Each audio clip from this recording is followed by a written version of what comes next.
শরীর মন দুটোর জন্যই যোগা ইজ ভেরি পপুলার, এটা সবাই জানে, ওয়েলনেস। এবং আজকে যা দেখলাম যোগা স্পোর্টসের নামে, সেটা দেখলাম যে আসলে এটাতে ফিজিক্যাল ফিটনেসের জন্য এটা অত্যন্ত একটা উপকারী জিনিস। সো ডেফিনেটলি এটা তো ছোট কাল থেকেই যদি আমাদের দেশে চর্চাটা হওয়া শুরু করে, তাহলে ডেফিনেটলি এটা ভালো হবে। যোগা নিয়ে তো কারো কোনো সমস্যা নেই, মানে কোনো সন্দেহ নাই, yoga is very popular world wide. কিন্তু এটা যে স্পোর্টস হতে পারে এটাই হলো একটা সমস্যা।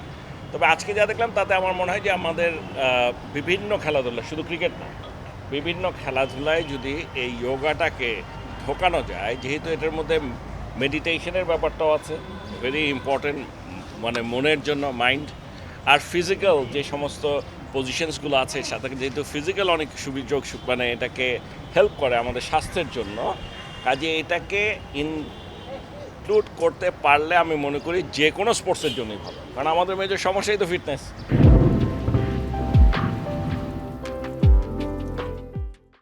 তো আমরা যদি ছোটোবেলার থেকে এই যোগাটাকে ইনক্লুড করতে পারি বিভিন্ন স্পোর্টসে, আমরা যখন এইজ লেভেলে যখন আমরা প্লেয়ার রিক্রুট করা শুরু করি তখন থেকেই যদি করে ফেলি, তাহলে আমার মনে হয় উইল গেট আমাদের ফিটনেসের দিক দিয়ে আমরা ভালো খেলোয়াড় পাবো সামনে।